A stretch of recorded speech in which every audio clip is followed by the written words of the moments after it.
Now let's start discussing about operating system. At the end of this video, you will be able to define what an operating system is and list the goals of an operating system. Well, we know that every computer needs an operating system to function. Without an operating system, you just cannot use a computer. It is just like a dummy parts of hardware. What operating system does is it manages this computer hardware. It controls the execution of all kinds of programs. Just imagine I as a person who controls my actions, it is my mind. If I am completely asleep, I am of no use. Means people cannot talk to me, people cannot interact with me, nor I can speak anything or interface with anybody. So why? Because the mind is completely off in that stage. Similarly, an operating system is a software program which controls or manages the whole computer hardware and controls the execution of all kinds of programs. So it is something like interface between the user and the computer.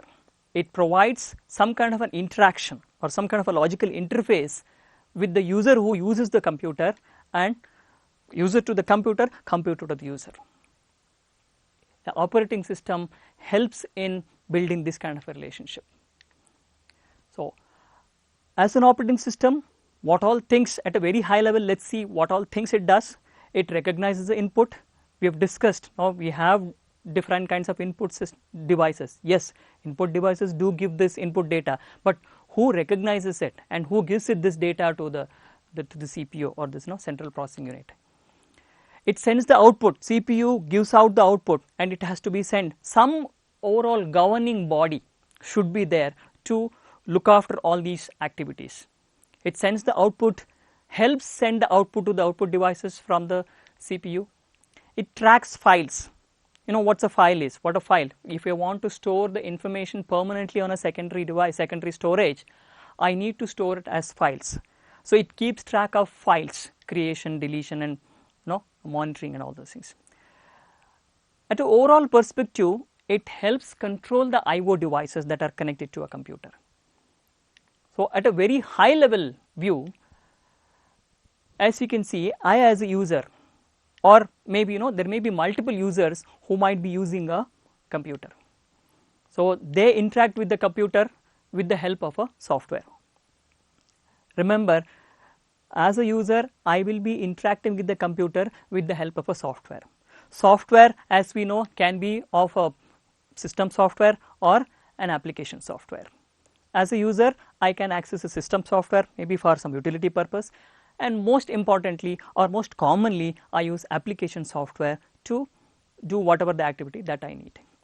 And we also know that this system software and application software take the help of underlying operating system to get the work done.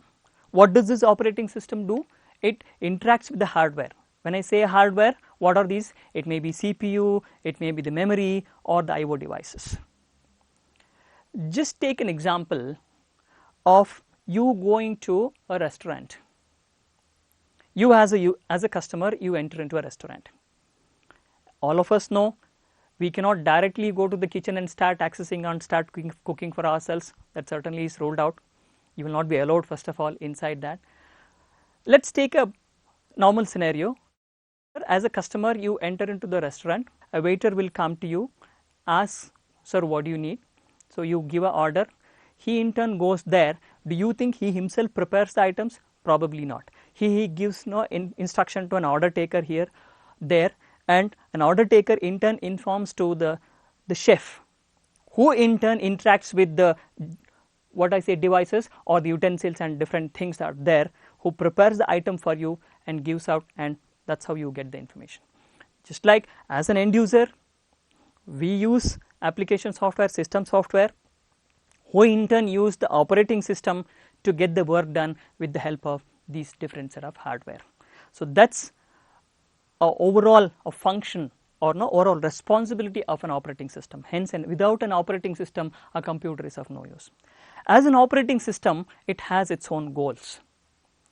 As you know, at a lowermost level, we have a hardware which is controlled by an operating system.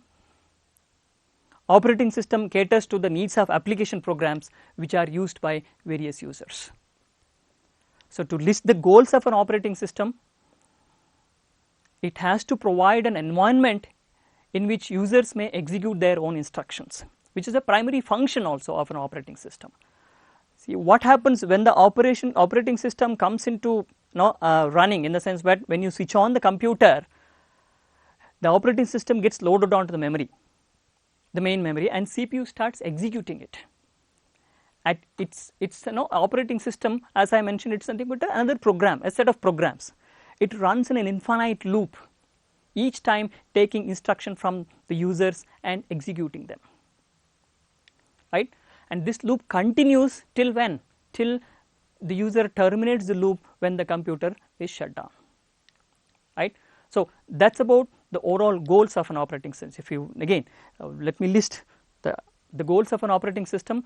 It has to provide a mechanism or environment where the user can use the computer hardware in an efficient way, make the computer system convenient to use, execute the user programs and assist users to solve their problems, provide information protection. It is another aspect of it.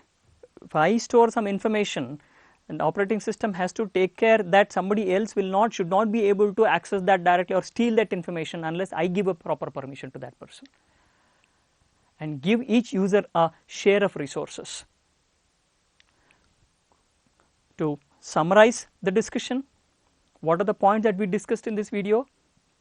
An operating system is a software that manages the computer hardware and controls the execution of all kinds of programs. Operating system uses the computer hardware in an efficient way and makes the computer system convenient to use.